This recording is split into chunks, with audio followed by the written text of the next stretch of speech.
Your Excellencies, distinguished guests, ladies and gentlemen, welcome to this special event.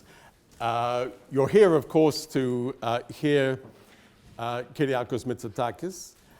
We've agreed a slightly different format than usual. You want to talk to him, he wants to talk to you, so we're proposing a much more interactive format. Kindly, he has agreed that we go straight to a conversation. He and I are going to have a conversation shortly on stage, and then we will give plenty of time for Q&A with you from the audience. So hopefully this will meet many different interests rather than having the formal lecture. There may be some of you in the room who may not actually know Kyriakos Mitsotakis so well. So let me say one or two brief words of introduction. Kyriakos Mitsotakis has been leader of New Democracy, the centre-right party in Greece, since January 2016.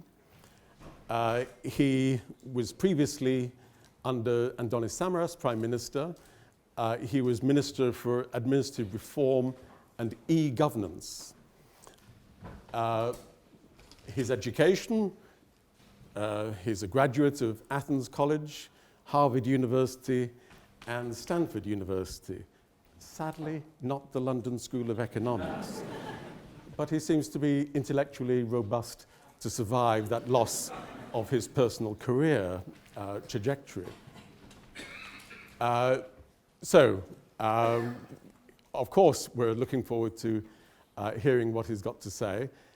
Before we start, can you please join me in giving a very warm LSE welcome to Kyriakos Mitsotakis.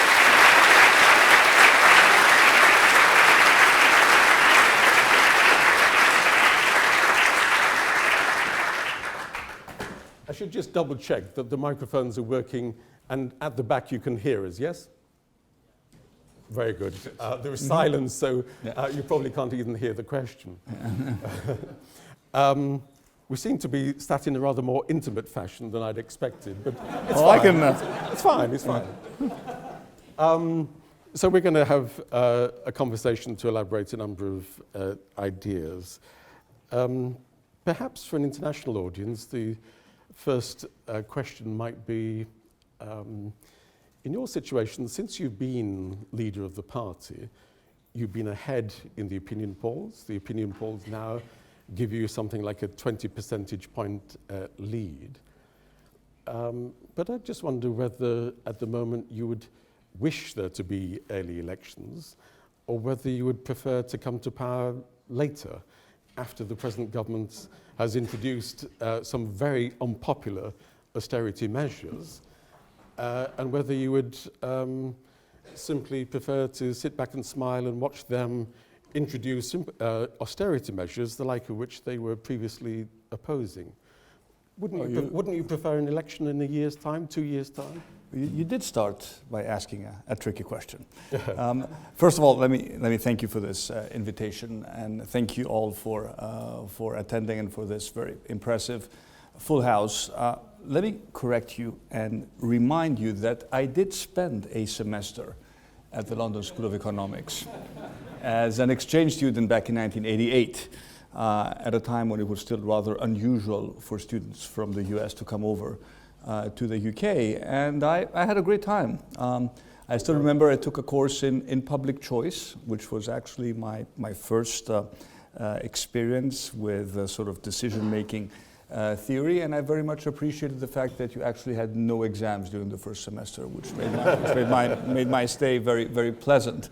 But it's great to be back 29 years later. So let me jump straight to the question. The answer is no. I've been calling for an early election since last April because I have a fundamental central premise that the longer this government stays in power, the more underlying damage will be done to the economy. And unfortunately, what we currently see happening in Greece seems to vindicate my approach. It took the government 15 months to complete the second review. We're faced with a very heavy austerity package, which in our mind was completely unnecessary. We have fiscal measures for 2019, 2020, which were not part of the third program. So essentially what we have is a fourth program without additional funding. At the same time, the economy is back in a recession. We saw no growth in 2016.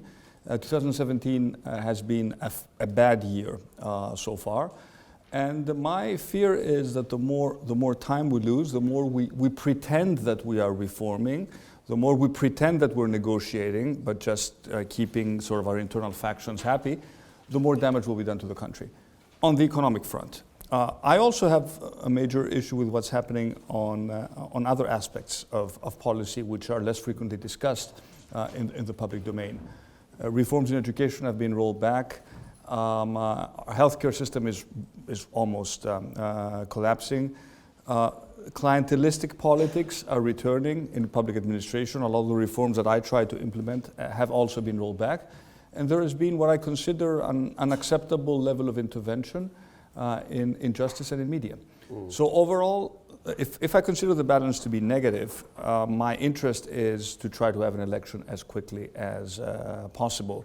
Obviously, we've made it very clear from the beginning that we cannot impose an election, but that does not mean that we're not going to call for one, and we're not going to be making the case that the quicker we have a political change, the less likely it is that we'll break out of this vicious cycle in which we found ourselves.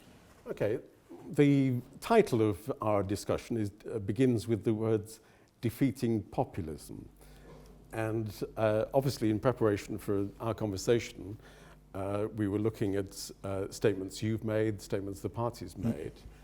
A little while ago, you were accusing Syriza of being, quote, corrupt with the Savidis affair. This weekend, the party's spokesman, Vasilis Kikilias, was talking about Syriza having put Greece in the hands of the IMF, handing over Greece to the IMF. Sounds a bit populist to me. Oh, I missed that statement. Okay. No, I'm joking. Look, I've been making a very strong argument against populism since I basically entered politics in 2004. When I talk about populism, I envision sort of an attitude towards politics which sort of greatly simplifies problems, which always places the burden for what's happening to the country on someone outside the country, appealing to raw emotions, dividing rather than uniting, and looking inwards rather than looking outwards. So in my mind, the distinctions between the populists from the right and from the left are not that significant. And I do think that there is a central cleavage in politics today, which is not so much the cleavage between the right and the left, but the cleavage between what we call populism and what we would call sort of moderate liberal rationalism. And I think the best evidence that this is the case is the fact that in Greece, we should not forget, we have a coalition of a party that started as a radical left, governing with a party that is clearly to the right of Dimokratia. So that's why I make this case that populism, regardless of where it comes from, is problematic. Now, we have been making a convincing case that we need to tell people the truth. By telling people the truth, obviously there is never an absolute truth, but if we want to restore trust and a level of honesty, you have, first of all, to start by accepting what the real problem is, taking an honest view at the mirror and look at your own reflection, and then come up with reasonable, sometimes complicated solutions to complicated problems. So in my mind, that is the fundamental distinction between what Tsipras did when he was in the opposition and what we're doing now. But if you had been giving a speech here tonight, presumably you wouldn't have used the phrase that the current government is handing Greece over to the IMF. Well, no, I would not have used that phrase, but I would have made the point that the way the government has dealt with the IMF in its own way is very populist in nature. Why am I saying that? The IMF has been making some correct arguments about the fact that we need lower primary surpluses and a bigger intervention on the debt side. But because we always need a villain in Greece, and because the government needed a villain, it did not take advantage of the fact that some of the positions of the IMF were actually aligned with Greek interests. Having said that, if you look at the agreement, it's the IMF that calls the shots now regarding the future projections of the Greek economy. So if the IMF doesn't agree on the sort of forward projections of what will happen, nothing can really happen with regards to the famous countermeasures that Mr. Tsipras is in the process of legislating. And just to explain to those of you who are not very familiar with what is currently being legislated in Greece, we have a program that's coming to an end in 2018, and we have the strange situation where we're being asked to legislate now fiscal measures for 2019 and 2020, post-program fiscal measures of 2% of GDP. 1% in pension cuts, 1% in additional revenue by lowering the tax threshold. The government has come up with this notion of countermeasures, which basically means that if we exceed the target of the primary surplus by 2%, that is, if we achieve a primary surplus of 5.5%, we can take 2% of additional fiscal countermeasures to bring down the primary surplus to 3.5%. Now, who believes that we can produce primary surplus of 3.5%, 5.5%? That is still a big question. So in our mind, the measures will be implemented. The countermeasures will probably never be implemented. Hence, we will have a package that is very painful fiscally. And in our mind, I will keep on making this point, a package that was completely unnecessary. No one actually asked us to take these measures 6 to 8 months ago. But there is a cost you pay when you delay, when you pretend that you're negotiating, when you lose credibility. And, in my mind, this is the most important argument, when you're not committed to reforms. As long as the government is not committed to real reforms, we will be asked for additional fiscal austerity. And that is the wrong recipe for Greece. And do you think in the short term, the IMF will help Greece to have a debt write-off? Do you think there's a new deal on the debt in the coming months to be had? The IMF is most probably going to be joining the program with a one-year program until the end of the current program. So there will be a one-year IMF program with limited funding until August 2018. That's a success. There will be something on the debt side. Having said that, there is some blame to be placed on our creditors for not offering Greece a solution on the debt side earlier, because the initial commitment that something additional needs to be done with the Greek debt was made in November 2012. If and when something happens on the debt side, it's probably better late than never, but it's something which should have happened earlier. Obviously, the situation, the public finances have deteriorated significantly over the past 2 years, so you need sort of a bigger intervention on the debt side, but we more or less know what this would entail. We know what is and what isn't acceptable for our creditors. But for me, the most important parameter, and as I'm speaking to a group that I'm sure also includes economists, after all, I am at the London School of Economics, in my mind has to do with the commitment that Mr. Tsipras has basically assumed that Greece will need to produce primary surpluses of 3.5% for the foreseeable future, for many years. This is highly problematic, and you will not find many trained economists, even within your faculty, who will make the case that an economy with the characteristics of Greece can produce primary surpluses of 3.5% for many years. And that, in my mind, is the essence of the problem. And this is what I will try to convince our creditors that they need to change. How can I do that? Only if I make a credible case on the reform side. Only if a government that comes into power openly embraces the structural reforms that are actually included in the third and the fourth program, and also adds some on top of that, because I don't think that the whole reform agenda is complete. So I think the grand deal that you referred to is a grand deal of trading real reforms for a little bit of fiscal space. Okay. Perhaps we could come back to that in a moment, but of course the Prime Minister in China this weekend seems to have had a very positive meeting with the head of the IMF, Christine Lagarde, and they've both spoken about the need for debt relief for Greece in order to return to growth. In that press conference, the Prime Minister said that if the debt relief was not forthcoming, And if the IMF was to step aside from the adjustment program, then Greece should not implement the current reform measures. You're saying to the Greek people, these measures are necessary anyway. No, I'm not saying that. Not at all. First of all, if Mr. Tsipras really meant what he said, he should have included this provision in the law. He has not done that. So there is no conditionality in the current piece of legislation. It's nice talking about these things, but when it comes to what is actually voted in Parliament, we're talking about something different. No, I'm saying the opposite. That these fiscal measures are imposing an additional unnecessary level of austerity on Greece, and even if you look at measures such as the broadening of the tax base, which one could, in theory, argue is in the right direction. It's very difficult to accept that you have an introductory marginal tax rate of 22% for people who earn an income of 6,000 or 7,000 euros. So you're imposing a lot of pain on poor people with very limited income. And there's an irony here that Tsipras came to power by claiming. Tsipras basically said three things. He's going to tear up the memorandum and he's going to finish with austerity.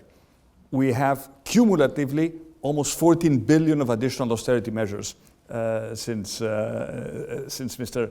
Tsipras came into power. He said that he would not legislate measures that go beyond the end of the current program. He has legislated measures that go beyond the end of the current program. And he always said that, look, we are here to protect the weakest. We are a government of the left, and we care about the weakest in Greek society. It's the weakest that are actually being punished by his policies. So all the myths really have been dispelled. What's left is a government that is trying to make some sort of U-turn. And now we hear Mr. Tsipras talk a lot about the need to attract investment and about how important it is to talk to foreign investors and bring them to Greece. Well, I cannot say better late than never, but what I will say is that at the same time when he's making these statements, his own party is undermining most of the important foreign investments that actually take place or are in the process of being implemented in Greece. So there is still, unless you have a government that is 100% committed to the reform agenda, that has a strong public mandate to implement these reforms, that is clearly pro-business, liberal, and interested in attracting foreign capital, we will not generate the level of investment that is necessary to create jobs and to help some of these young people, because I'm sure we also have a lot of Greeks in our audience, to hope that at some point they will come back to Greece and find a decent job. It's not going to happen with this government. Okay, if I was a Greek voter, I'd have thought so much of your strategy depends on whether you personally will have more credibility with European partners, and the European partners would give you somehow a better deal than the current Prime Minister. You've also just spoken about building up the credibility through structural reform. Do you have any indication at all that Chancellor Merkel, other European leaders, basically have more faith in you than Alexis Tsipras? Well, what I can tell you is that I'm someone who has been extremely consistent in what I say and what I have done so far in my political career. I was Minister of Administrative Reform. I had a very thankless task of downsizing the public administration and tried to implement real reforms. Some reforms I didn't necessarily agree with, but I did try to implement a lot of real reforms, and some of them were actually quite successful. So I have a track record. And my public statements have always been pro-reform. And I was elected leader of New Democracy through a sort of grassroots movement because I made the case for real reforms against all odds and against most people, most pundits who thought I never had a chance. But I made my case for reforms at least to the New Democracy base. A lot of people came and voted for me. A lot of people did not belong to New Democracy and came and registered to the party, yes. and voted for me. I got very impressive numbers, by the way, in London in the second, in the first and the second round. We noticed that, and that was the cause of the invitation. I think that there's a change. There's a change of attitudes in Greece. I think, in spite of the pain and the suffering and the anger and all the negative emotions, people understand that growth is only going to come from the private sector. That we need private investment. That we should probably aspire to a smaller, more efficient state, but we also need to pay lower taxes. So it's my job to basically express this change which is really happening in Greece. Okay. At the moment, your brand is tremendously popular. Kyriakos is more popular than the party, and the party is more popular than the opposition. But I wonder, many of my Greek friends who might identify in the political center of the spectrum say, yeah, Kyriakos is tremendously able. He hasn't been to the LSE, but he's been to Harvard. And he says all of the right things. We like what he says, etc. The problem is the party that he leads. And I wonder to what extent you are an agent of change for your own party. A number of people say to me, I'd have much more faith in Kyriakos if he had already shown that he was changing near Dimokratia now when he's 20 percentage points ahead in the polls. Well, I'll tell you that we've done a lot to change Dimokratia. We had our Congress, we changed our bylaws, we elected new grassroots members. 70% of our grassroots party leaders are new. We even symbolically moved offices and saved 80% of our rent by symbolically moving to a poorer part of Athens. But the most important aspect is that we have made several open calls to people to actually come and tell us how they want to help us. And the most recent call that we made, which is the most important one, we have already interviewed more than 900 people who have openly expressed an interest in helping us in some way. Some of these people actually want to present themselves as candidates in the next election. Some want to help from a technocratic position. Some may be aspiring to a job in government after the next elections. But this is something which is unprecedented. It has never happened in a major party. A lot of, there's some reaction within the party, but I've made a very clear commitment that I will significantly renew the party list for the next elections. Obviously, all MPs automatically have a position on the list, but there's still a lot of room to bring in new people and foster more competition. And I can tell you there are a lot of people who are making the case to me and to the party committee that will make this decision that they actually deserve a position on the list. So you should not look at what's necessarily happening now, but what will happen after the elections and how different the parliamentary group will be. Having said that, one of the big challenges, and we need to speak openly about that, has to do with how do we attract young talent to politics in general. It's not easy to make a case today that one should engage in politics, especially at a time when there is little trust and when there's a lot of cynicism. But we need to make a case, especially to the younger generation, that political involvement needs to go beyond just participating in elections. And you have I'm sure a lot of talented people here that care passionately about Greece. And what I want is to give them an opportunity through a meritocratic system to offer their services. The truth is that the traditional parties tended to be rather tribal. You needed to be connected to someone to hope that you have a chance to rise through the sort of party hierarchy. I want to break that, and I will break that, because at least the people, especially the younger people who want to get engaged in politics, deserve to be judged on their own merit. So I would argue that we've made a lot of changes. There's still a lot to be done, and especially if we have time until the next elections, we will move much more aggressively in that direction, and we will actively recruit also outside the confines of the center right. And I've also made another pledge that if I have the privilege of being elected prime minister, I will form a cabinet that will also include a substantial number of people who are going to be joining politics for the first time and who will be outsiders,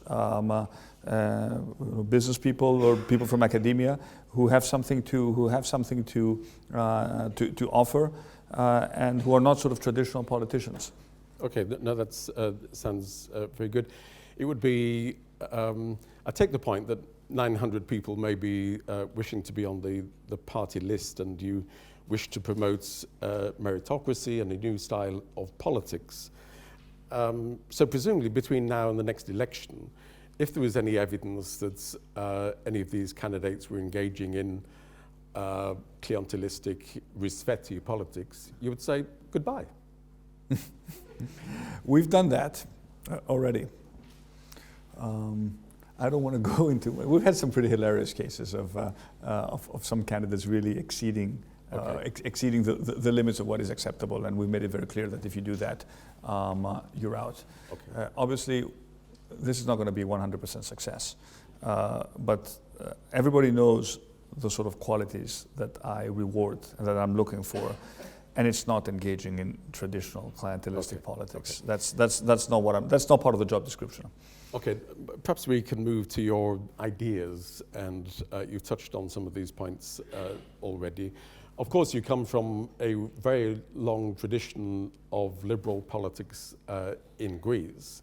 And I wonder what the term liberal means to you.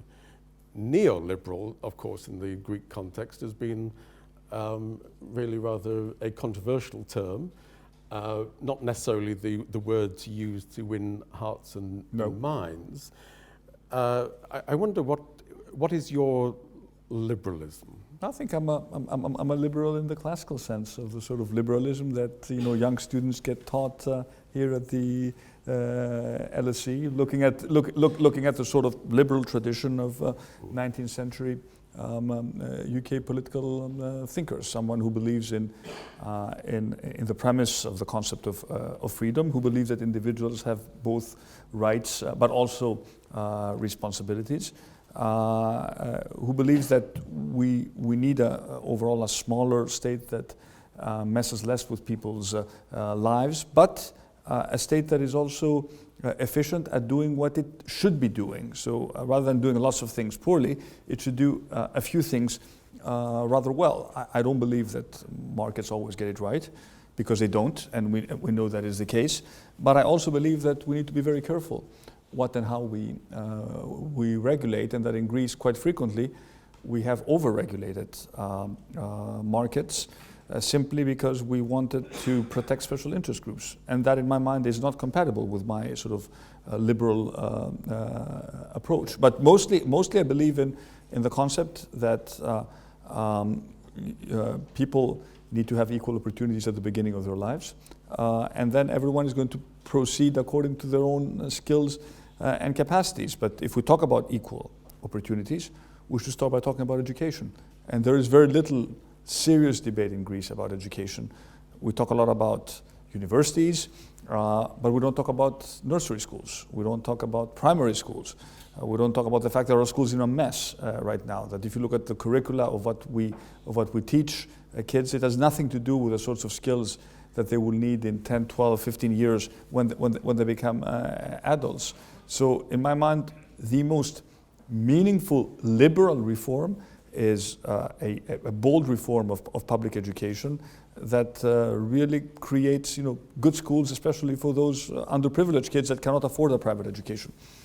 Okay, so a liberal education presumably would mean, to take one example, the influence of the church on the school curriculum would be less at the end of your period of office. Well, I've actually openly discussed the need to redesign θρησκευτικά,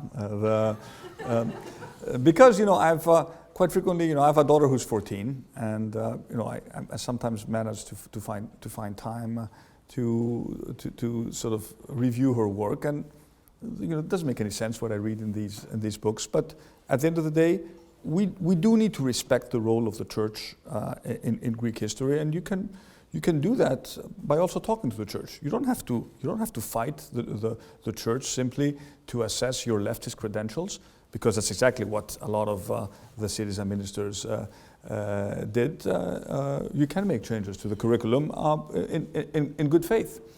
Absolutely, but presumably that would be multiple faiths. Greece is becoming increasingly multicultural, and children would learn that there are other faiths. Of course, you need to teach also, other faiths and other religions. That is only natural, and Greece is to a certain extent changing. That is true, but it's far from becoming a multicultural society. Yeah.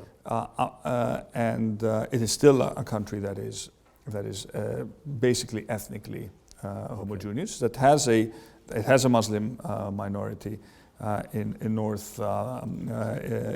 Thrace, in northeastern Greece. In spite of the difficulties, it's a minority that has been relatively well assimilated, and people still they feel that they're Greek citizens with equal rights, maybe not the sort of opportunities that they should have, but certainly compared to what we see in other European countries, we don't have these sort of cases in Greece. Certainly, of course, your father, with the Muslims in Western Thrace, undertook. Yeah, because he was the one who innovative was in 1990 offered what we called isonomia and isopolitia, basically equal right of law for all Greek citizens, because we have a Muslim minority of Greek citizens, and they were not offered equal rights and equal opportunities until the beginning of the 90s.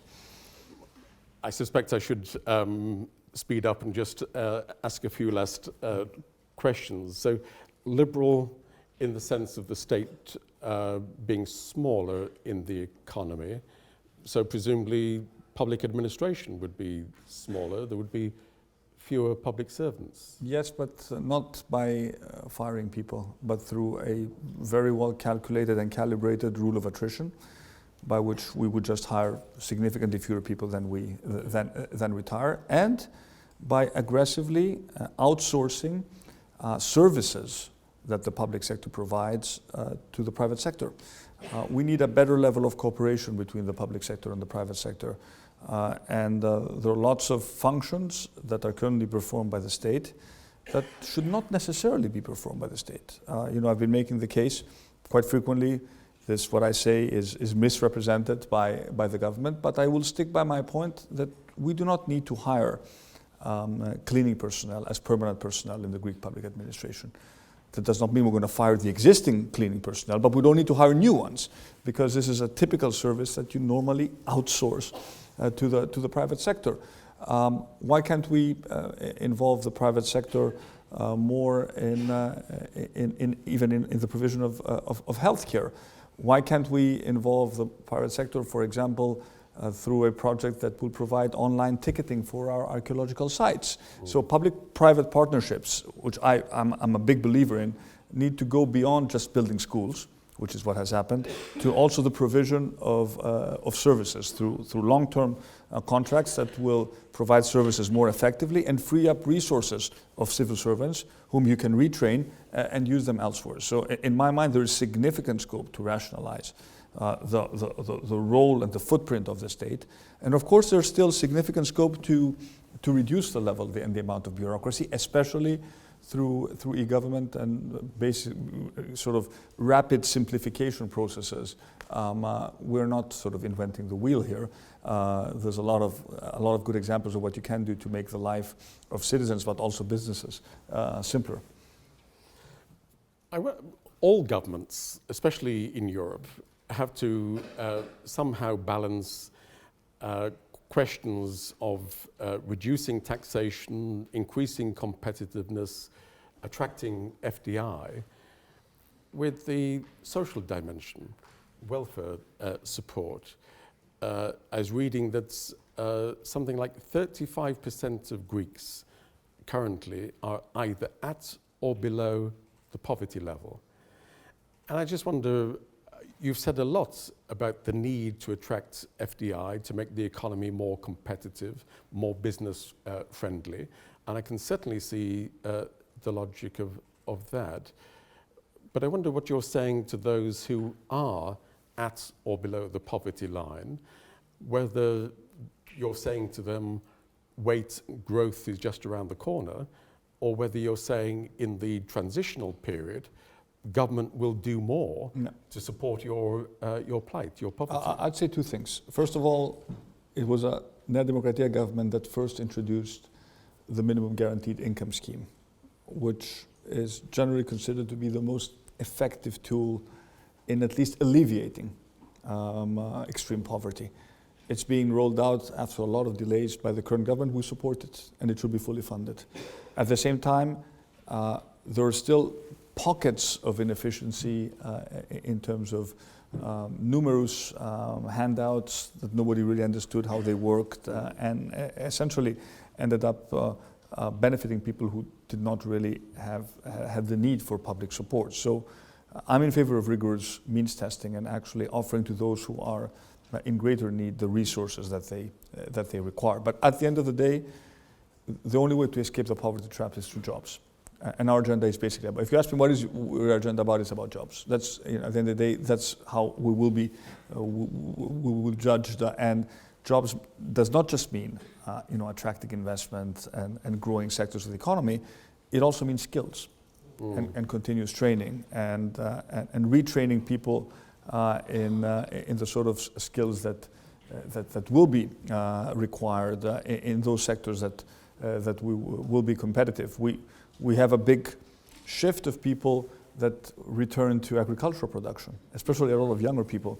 And that's very encouraging because a lot of these people are extremely innovative. We have fantastic high quality agricultural products, and we can significantly improve the productivity of the agricultural sector through technology, but somebody's got to teach these people the basics. You need a lot of sort of very focused vocational short-term training. You need certifications to be much more aggressive, and we need to make much better use of EU funds because there's a ton of money available.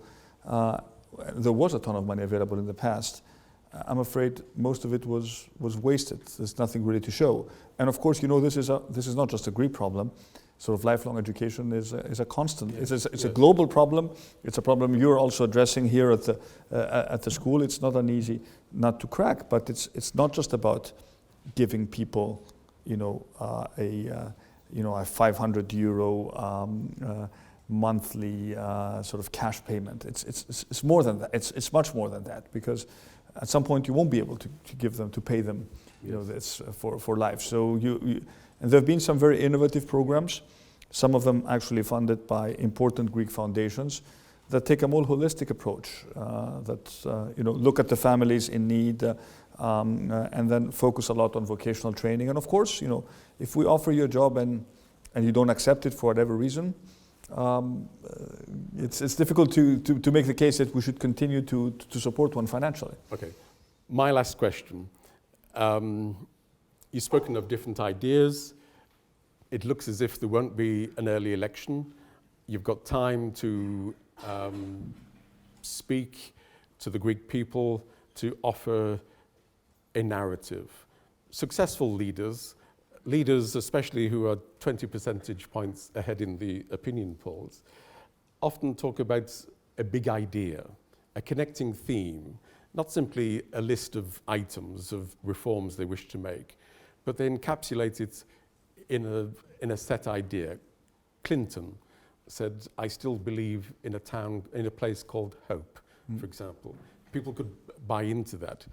So between now and the next election, as you speak to the Greek and international audience, what would be the strapline? What's the connecting theme, the big idea, which they would associate with Kyriakos rather than predecessors or alternatives? Well, the goal is very straightforward. Hopefully the next government is going to be the government that will lead Greece out of this mess, and hopefully, by the time we sort of celebrate our 200 years of independence, we will be able to look at the future with much greater optimism, because at the end of the day, it's about putting confidence back in people's sort of souls, and a belief that we can get out of this crisis. But also, for me, the most important word is trust. There is no trust in Greece today. There's no trust. There's very limited trust. And I take all these poll numbers with a grain of salt, and I don't get carried over by polls, because I know they can always change. But there is a problem with trust. We don't trust our institutions. We don't trust politicians. We don't trust each other. So, and this is a very, very difficult problem to address. So for me, this is probably the most important theme. It may sound a little sort of romantic, but unless we establish, a trust in political leadership that will speak the truth, do its best to deliver, receive a clear mandate, and not say one thing and do the complete opposite. I mean, how can you have trust when somebody sort of promises to rip up the programs and assign 2 programs in 2 years? So it's difficult to make the case that we should trust politicians. And of course, at the end of the day, it's very subtle. We're not all the same in politics, but it's up to people to decide that this is the case. So talking a lot about basic values, the sort of discussion that we previously had, this balance between rights and responsibilities, the idea that freedom and solidarity are the 2 main sort of ideological themes upon which we build our platform, I think are important in Greece. So I'm open to having this sort of ideological debate. I don't think it's fuzzy. I think it's very important in a country that at some point went bankrupt because it got its priorities and its values wrong. And a lot of this is also educational in nature, and I talk a lot to young people about why I think these values are important. But this is not just about the transactional aspect of policy. Of course, you need policy expertise, but at the end of the day, we're also politicians. And interestingly enough, the Greek language is so rich, yet it does not make the distinctions between politics and policy. It does not exist. It's just politiki in Greece. But we need to do both. We need to both have policy expertise, but we need to be able to sell a big vision, quote unquote, to convince people about our vision and create some sort of momentum. If we don't do that, then we won't even get through the starting gate. Okay, many thanks. I'm pleased that when I turn my head to the audience, I see that most of you are still here. Yeah. I should now... And not asleep, which sometimes Yes. seems a common theme in these long lectures. I haven't been giving them a lecture. Yeah. Now is an opportunity to open up to the audience, and there are colleagues, I think, yes, there are colleagues in the red with microphones. Can I invite you to put up your hand, briefly say who you are? There's a large audience, lots of people will want to ask questions, so could you please keep it to questions rather than speeches? There's a colleague right at the very back. You need lots of exercise up there on the right.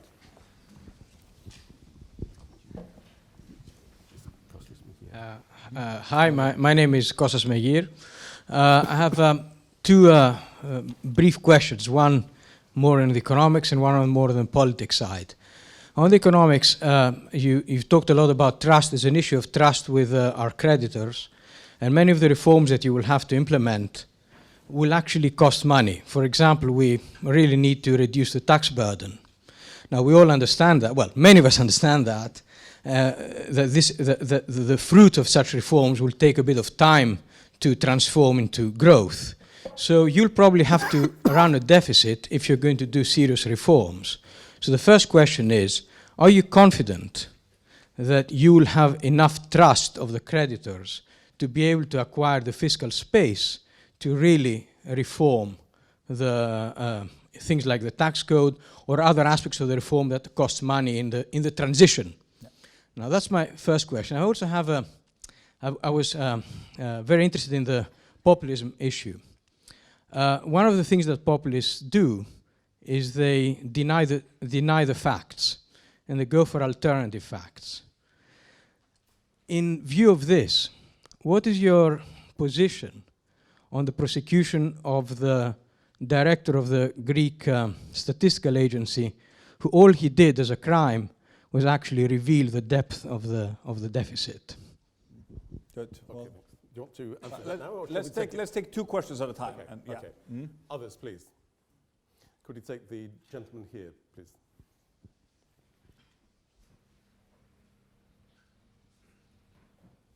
Hi, my name is Aggelos Aggelou. I'm a PhD student here. Can you offer some concrete steps on how you plan to deal with the migration crisis in Greece, and especially if you can elaborate on what will be the different steps you could take comparing to the current government? Good, thanks. Okay, So well, those are migration. 2. Yeah. Well, let's take one yeah, more, shall okay. we? And do we have a woman in the audience wanting to ask a question? I'm sorry, yes, straight in front of me here. Hello, hi, I'm Helen Reid from Reuters News. I was just wondering about your thoughts on Greece returning to the debt market. Do you think that this is something that you envisage in the next few years if you were to be elected? And how do you see the path towards that? Thank you. Okay, well, let me start by the reverse order. Returning to the debt markets is obviously the fundamental goal if we at some point want to finish with the program. We may, best case scenario, we may be able to sort of try to tap the capital markets in a protected manner, assuming the second review is completed, assuming we have some visibility on the debt side, assuming we get QE. This could actually happen within the next months. But the real question is what's happening after the end of the program. We will need to borrow more than 10 billion, I think it's 13 billion euros in 2019. And the real question is, have we restored the level of credibility to be able to borrow this amount of money at reasonable interest rates? You can always borrow. The question is how much is it going to cost you? And the jury's still out on that. Again, I have my doubts that the current government can restore this level of confidence to really convince the capital markets that they've actually turned the corner. On the question of migration, that's a very complicated issue. And more than a year ago, we actually, all the political leaders met under the President of the Republic to try to agree on a common strategy towards the migration issue. And we've made it very clear that we don't want to play sort of domestic politics with migration because it's too big a problem to be part of the traditional Greek domestic political debate. Unfortunately, a lot of the things that we have agreed have not really happened. I think the government is still hostage to a lot of its leftist ideological constraints when it thinks about migration. For example, we have been making the case that on the islands you need to be able to separate the refugees from the economic migrants, at least in terms of their initial profile, and you need to keep them sort of in separate facilities, and you need to be rather aggressive with trying to return economic migrants back to their countries of origin. This is something which so far has not really happened. We've been terribly inefficient in absorbing the significant amount of EU funds that have been made available to Greece to deal with the migration problem. We've been terribly inefficient in processing asylum applications from refugees who arrived after the deal with Turkey was put into place. So there are a lot of fundamental inefficiencies in the way we manage the problem that I think could be addressed by a more competent government. Of course, the overall forces and dynamics behind the problem are still going to be there. Greece is still very much dependent on the deal that Europe has signed with Turkey. The deal so far seems to be holding, which obviously is good. We don't really have a plan B. If for whatever reason relationship between Turkey and EU gets highly problematic, that would affect Turkey's approach to the migration problem. Now, on on the question that Kostas asked. First of all, on the Georgiou issue, no further charges have been pressed against Mr. Georgiou, and I fully respect the decisions taken by Greek justice. And my comment is never to comment on issues pertaining to justice, because that can get you in a very, very treacherous position. On the first part of the question, which is also, I think, very, very important. If we stick to primary surplus of 3.5%, it will be difficult to create the necessary fiscal space. I want to be perfectly honest. The Bank of Greece, a lot of serious senior economists have argued that you can actually make the numbers work with primary surplus of 2%, with the reasonable interventions on the debt side that we all know will be accepted to our creditors, especially Germany. But in order for this to happen, you need slightly better growth projections than the one made by the IMF. That's why the reform sort of agenda is so important, because it affects the underlying growth rate. We talk too much about the numerator, the debt, and much less about the denominator, which is the GDP. And that is my concern. And I think that's where we can really convince our creditors that we need to take a different approach. Having said that, there is still room to create some fiscal space on the spending side. And we've put forward specific proposals on where we think there is still sort of additional fat within the administration. It's not unlimited, but we can squeeze out a sum that is not insignificant in order to start cutting taxes, and then sort of hopefully we will generate a sort of positive growth. I'm not a true believer in the sort of absolute logic of supply side economics. In the short term, you always have sort of a shortfall in revenue when you cut taxes. But if we manage to break out of the sort of low growth trap we find ourselves in, and if we combine that with aggressive measures to tackle tax evasion, which basically mean in my mind two things: a well-staffed independent revenue agency that can do very specific targeted audits on high-risk individual or corporates for tax evasion, and very, very aggressively pushing electronic payments to significantly reduce the dependence on the economy on cash, which is an issue I fundamentally and firmly believe in. You can actually have additional revenues through the ability to address tax evasion more effectively. But you're right to point out, at the end of the day, the fiscal space needs to be provided through some sort of new grand bargain with our creditors. Okay, so more questions. Could we take the gentleman in the very centre here, please? Yeah, if you could just keep your hand up, please.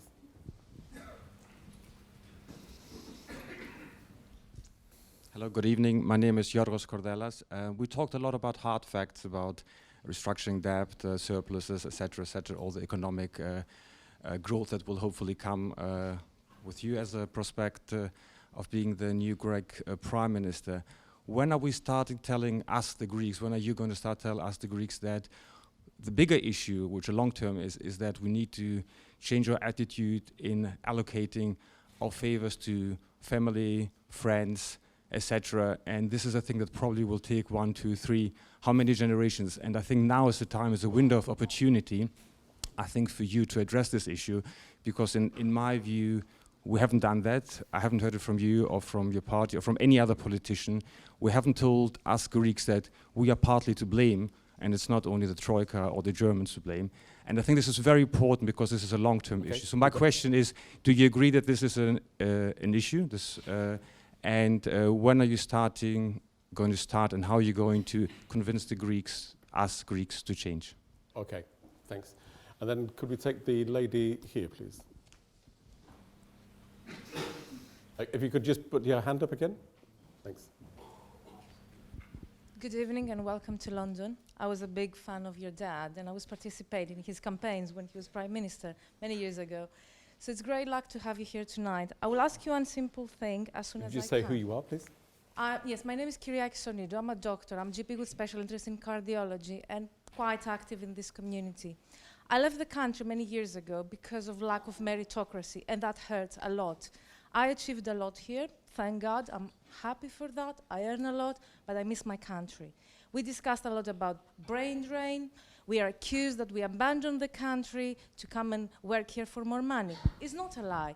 But as a young politician, I would ask you directly, looking directly to my face and to many other people of my age, why should we come back?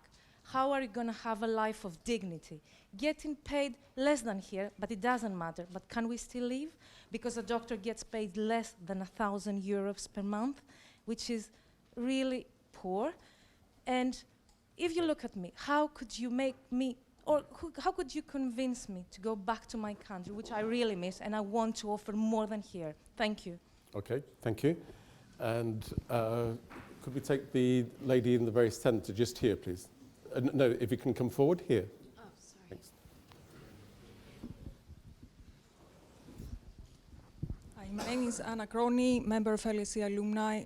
We talked about a lot about the current and short-term future. Would you be able to describe two scenarios for Greece in 2050? What would when? In 2050, what would be the political, socio-economic situation 30 years from now? Good heavens. Okay, very good. Simple question. I think the first part of the answer is that I would not be here, but anyway. No. Okay, so... well, let me take these three quick... Well, yeah. The only institution I know that runs economic models until 2050 is the IMF, and I don't put much faith in those predictions. Look, no, I can't, frankly, because you're pushing me to look way into the future. What I do know, however, is that there is we are facing a huge transformation as a result of a technological revolution that is completely unprecedented. That's not just it's happening in Greece; it's happening everywhere, and we're frankly struggling as politicians to think about how the division of labor is going to work, how this technology is going to displace existing jobs, what are the skills necessary for the next generation of young kids. What I try to, when I think about the long-term future, I try to envision what it means for a kid, a 6-year-old kid, to enter primary school in 2017, and always think that he or she will get out of primary school in 2029, and try to think, what do we teach these kids? How is the world going to be then compared to today? We already know that the basic skills that we teach kids in school today, memorizing stuff, is not particularly helpful when all the information is basically accessible. So if I think about the future in the context that you mentioned, I try to think about a world that is rapidly changing, and at least providing our younger kids with the skills that are necessary to have a chance to thrive in this changing world. Having said that, I think that a lot of the comparative advantages that we have as a country are not that threatened by the technological revolution that is going to take place. The natural beauty of the country, the culture, its geopolitical position, the fact that we are, talented people, and I'll address the issue of the attitudes in a little bit. But I do think we are hardworking, talented people who want the best for the country. And at this point, it's also relatively, unfortunately, you can also hire talent relatively cheaply. These are important comparative advantages upon which we can build. So nothing really more to offer beyond that. But these are important discussions, and they don't usually take place in Greece because we never talk about the sort of longer-term reforms that go beyond the electoral cycle. To your question, I fully understand why a lot of people, young talented people, have left Greece. And I talk to them all the time. I was also, in a different period in my life, someone who was living in London, and was actually, at some point, I went through the dilemma, should I return to Greece or not? And I decided to take a job that was paying significantly less at the time to return to Greece, But, I knew that there was, I thought at least that there was stability, that I was willing to trade even, the sort of money that I was earning here for returning to my homeland, being happy there, and try to build, a productive career starting from a lower base. But the real question is, are there enough opportunities? Is there a real meritocracy?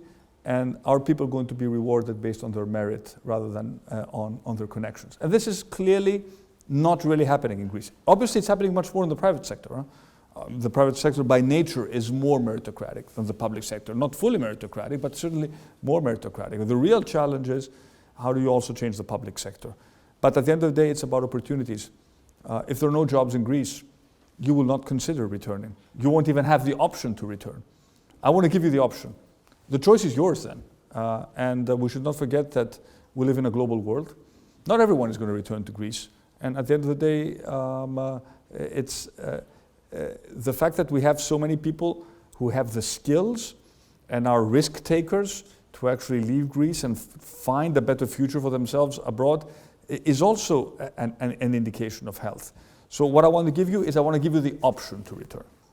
And if you have the option, then it's going to be your call. At the end of the day, it's a deeply personal decision, but I want you to at least have the option.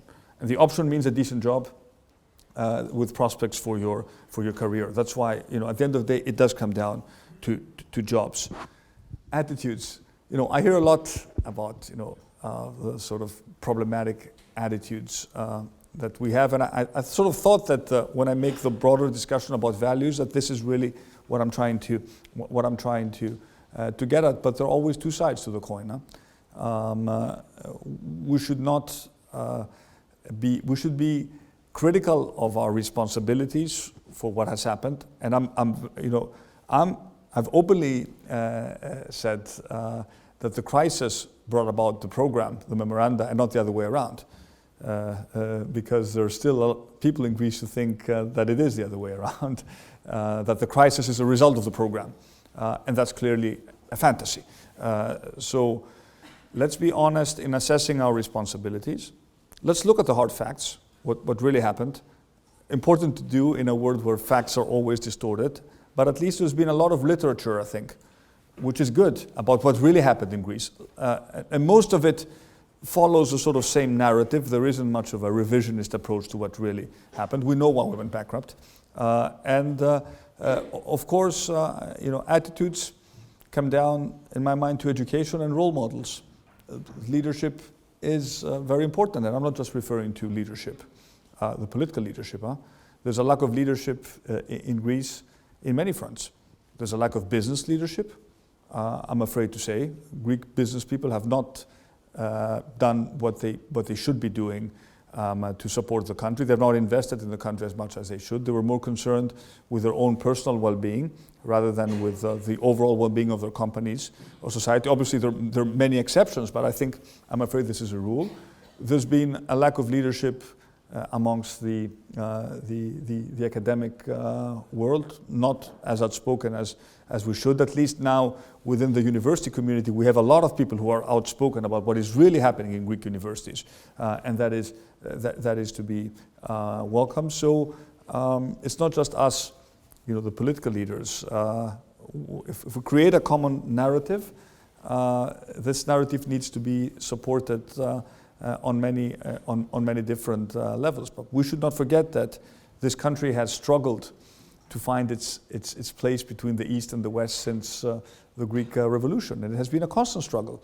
And it's going, sort of to borrow a phrase from a book by Stathis Kalivas, from triumph to disaster, back and forth. And this is what we've been about for 200 years. So let's at least make sure.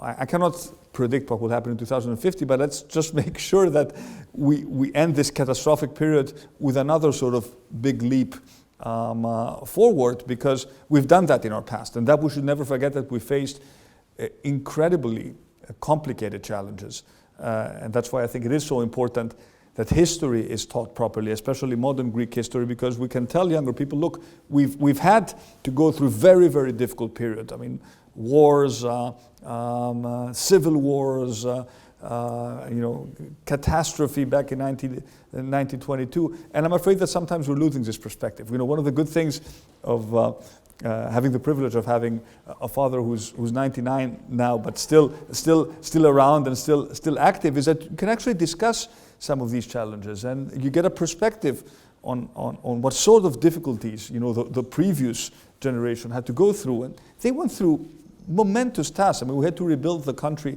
after a devastating civil war back in 1949, with really deep divisions in Greek society. And in spite of the difficulties and the mistakes, we succeeded. So I think we need to take optimism from these stories, rather than constantly focus on the negative aspect. Okay, let's take another round of questions. Could we take the lady in the centre here? But can you keep your hand up? I think coming on your right. Yep, it's coming now. Hi, Vili Kladi. I'm an MSc student at the European Institute. I feel like a lot of the reforms that you already do propose, the cornerstone, at the heart of them, there's administrative reform. And you have a lot of expertise in that area as former Minister of Administrative Reform, but perhaps you can explain it a little bit more, because a lot of what you suggest is an almost intergenerational change. But in regards to actually affecting real change in terms of resistance to change, the degree of unionization in the public sector, in order to actually enact greater efficiency at some point down the line to encourage investment, growth, and so on and so forth, as you discussed already, how exactly do you intend to overcome problems that previous governments have faced? Because these are institutional and they don't necessarily just have to do with how you staff your own party. Okay, let's take some more. There's a gentleman behind you with the white shirt. Hello, my name is Stelios Georgoulas. I'm living in London. I've been living in London the last 11 years. I want to ask you the following question. The world is changing. Innovation comes in the forefront. Lots of countries around the world are connecting universities with productivity. Also, what is happening, we have in Athens, in the destroyed Athens at the moment, lots of startups which are doing amazingly well. What are you planning? What's your plan? Because I've been to your website, I've been following your campaign, but I don't hear the word innovation nowhere. I don't also hear how you're going to support all these people, because, okay, I know that Greece is a very beautiful country. We know about the culture. We know about all the old school words, but what's about the future? What are you going to do for all this? Okay, good, thanks. Other questions? The gentleman with the red tie here in the centre. That's the advantage of having a red tie. Sorry? It's the advantage of wearing a red tie. Thank you, sir. My name is Odysseas Matsiounis, and I'm a student in National Academy. I would like to ask you, in the case that you go to the Troika and you propose what you want to propose, then they say you have to do you have to complete the program as it is, as the leftist government has signed it, no matter what. What are you going to do? And could the agreement for safe zones in Syria between Russia, the potential agreement for safe zones in Syria between Russia and the US, be a partial solution to the migration crisis in Greece? And moreover, I would like... That's fine, I think we've... Okay, sorry. We've travelled quite the distance already. Yeah. Could we take the lady here, please? And then we're going to come... Yes, okay, let's try. I'll try to take 5 at a time. Okay, that's good. Before I forget what it's... Yeah. Thank you. Danai Kyriakopoulos, I'm Chief Economist at the Official Monetary and Financial Institutions Forum. Looking beyond the idiosyncrasies of the Greek government, the corruption, the problems that we've had in Greece itself, to what extent do you think that what Greece is going through at the moment has to do with the architecture of the euro, and where would you stand as a future leader of a European country and a Eurozone country on the big debates that are taking place right now in terms of the future of the common currency, more federalism, pan-European finance minister, etc.? Thank you. Okay, thanks. And then there's a lady to your left here. Anna Tsivtsoglu from the LSE. I would like to stick to a part of your title, Defending the Truth. Do you think that we've seen the truth about the crisis? So my question is, if you were to become the next prime minister, what would you do to shed light to the responsibilities about who led us to this crisis? Because already there have been parliamentary committees that have only partially touched on the issue. There's a recent one on the issues of health, public health. But will we ever see justice in this country? Thank you. Are you suggesting a truth commission, for example? And then, gosh, okay, we'll take the gentleman here, please. Yeah, you.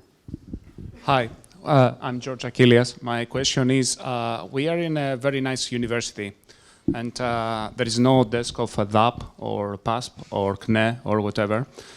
What are you going to do to give to the Greek university the position they deserve and to make them the center of research instead of party fights, and clean them from the corruption and everything?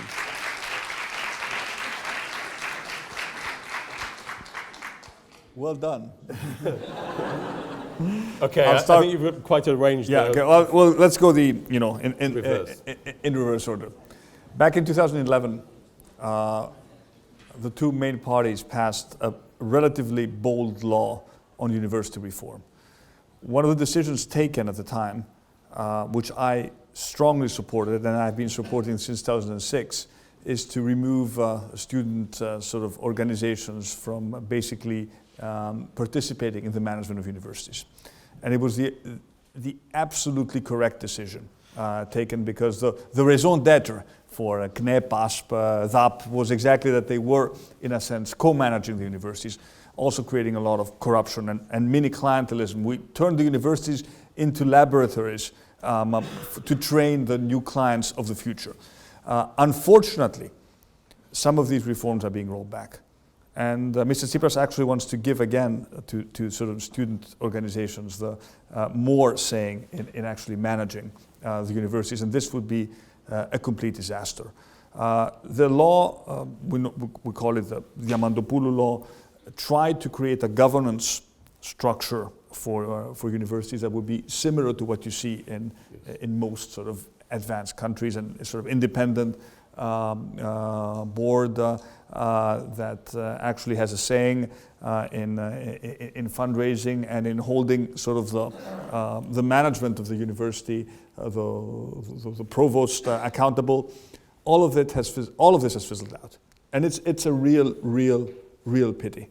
And one of the first pieces of legislation that we will introduce is an improved version of Law 4009, which was the initial Diamantopoulou law, and I'm not going to back down from this. And I've also made it very clear to our youth organizations that you can be active in universities to sort of promote our ideas, but you're not going to be participating in running the universities. We forget that. That's out of the question. That's not why we have sort of youth organizations.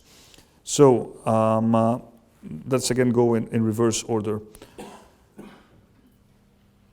We can, after the next elections, we can do two things. We can either spend all our energy in parliamentary committees discussing what has happened in the past, or we can really look into the future and try to make the best use of our time by being as productive as we can. I have stated that the one committee which I would like to set up is a committee that basically looks into what really happened during the first catastrophic 6 months of 2015 and how we almost reached the brink of a complete disaster. If there is, if there is an agreement by all parties involved, we could look at the broader period, historical period, and make an honest assessment of what went right and what went wrong. From the beginning of the crisis or even before that. But I don't really have tremendous faith in these parliamentary committees. They end up being sort of tools in the hands usually of the majority, and that's not really what they're all about. Again, I have more faith in sort of independent sort of researchers, writers, writing about the crisis. There's been tons and tons of books written about the Greek crisis, some of which are actually pretty good. And actually, people do tend to buy them, surprisingly. There's a real interest in trying to understand what happened. So I think as we distance ourselves from the period, I think we'll be able to better understand who is responsible. And again, in politics, there's always a big distinction between the political responsibility, which is basically the responsibility of people when they go to the ballot box, and anything that is relevant to justice. If justice identifies something that needs to be explored, they should be doing their job, no questions asked. And of course, at some point, we need to change the constitution, as I've advocated since 2006, and get rid of this absurd provision that basically grants ministers immunity 2 years after they leave office. I mean, this is completely unacceptable. Architecture of the Eurozone, I'm very much in line with the proposals that the new French president has made on changing the architecture of the Eurozone. The Eurozone is not sustainable the way it is. It was always problematic in terms of its architecture. We need to make bold movements towards sort of a deepening of the Eurozone that would go just beyond, making the banking union work. I understand these are issues which are sometimes difficult for Germany to discuss, but it's important to have this honest dialogue, and I think that after the German elections there'll be more traction to actually have this discussion. Safe zones in Syria. I don't think the problem of migration now is much more a problem related to migration coming from Africa and migration coming from Afghanistan or Pakistan. We don't see that many Syrian refugees. That doesn't mean that we don't need to address the Syrian problem, because it is a complete disaster, but it is not necessarily related to the profile of migrants that arrive in Europe these days. I want to make a comment about what Stelios says about startups, because I've spoken a lot about these issues, and if it's not on my website, I need to do something about it, because somebody needs to be held accountable, because I've given tons and tons of speech on this issue, because I spent 7 years of my career in venture capital financing startups at a time when entrepreneurship was not really in vogue in Greece. That was before 2004, when people still felt that it was easier to get a job in the public sector than to set up a startup. This has changed, and there is a booming ecosystem of startups in Greece, which is probably one of the most promising things that has come out of the crisis. What do startups need? Access to capital. We need more venture capital funds. We need more angel investors. We need to convince maybe wealthy Greeks, the shipping community, that it is worthwhile to look at these investors at the very early stage and provide sort of a network of angel investing. There will be several new venture capital funds set up through EIF funding, which is extremely promising. It's probably 400 million euros available for this.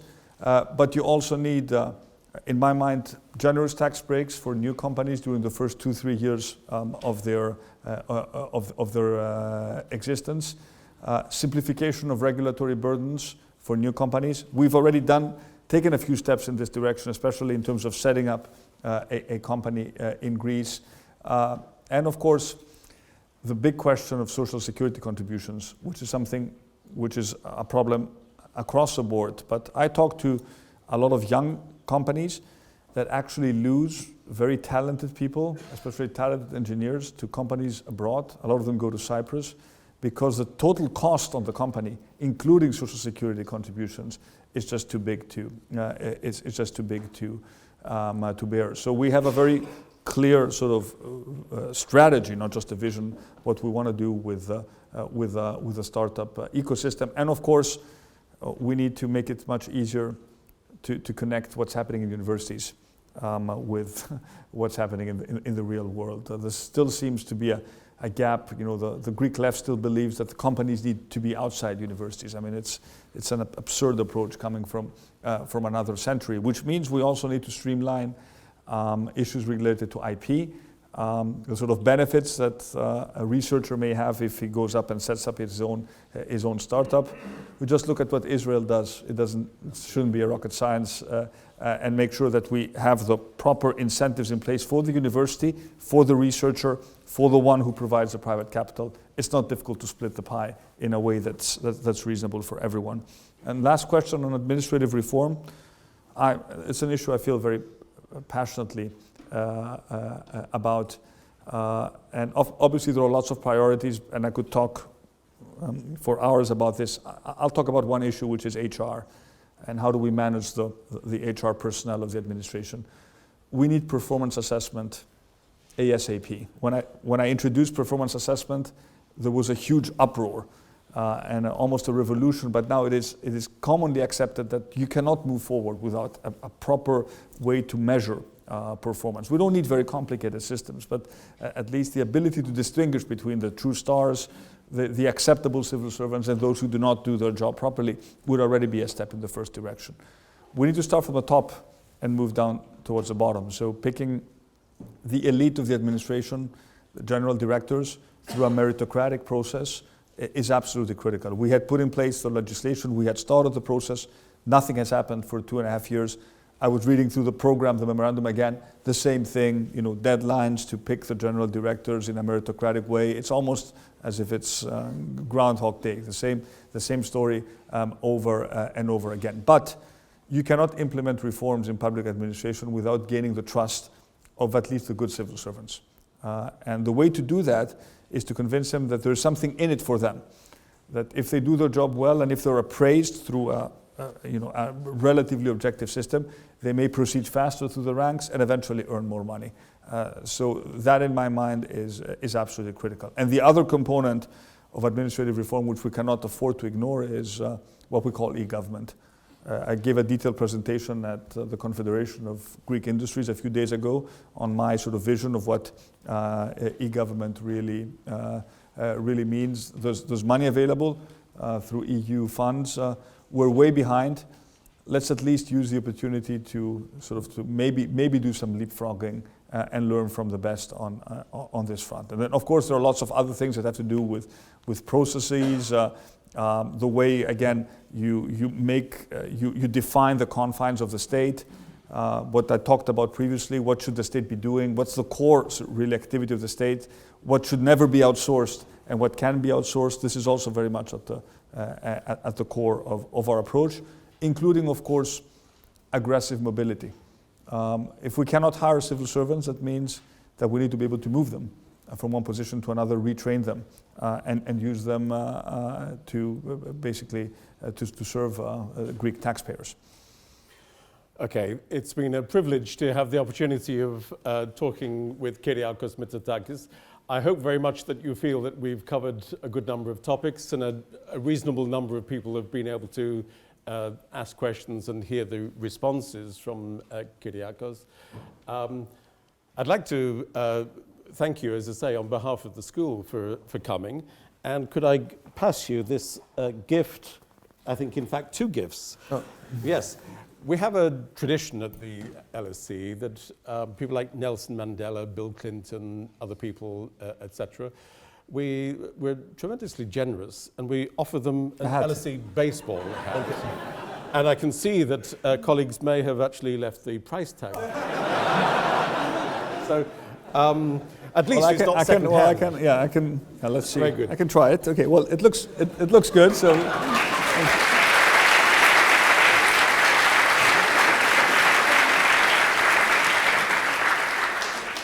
And we hope in your office in Singru that you would... No, we moved from Singru. Okay. We're in Piraeus now. Okay. Yeah. That you would accept this plaque from the LSE to put on your desk as a memento. Thank you. It was certainly a privilege to participate in this discussion. We were chatting before whether it's more interesting to just give a speech or have a more interactive discussion. I think the second format is better. So again, thank you very much for giving me the opportunity to talk to you. Thank you.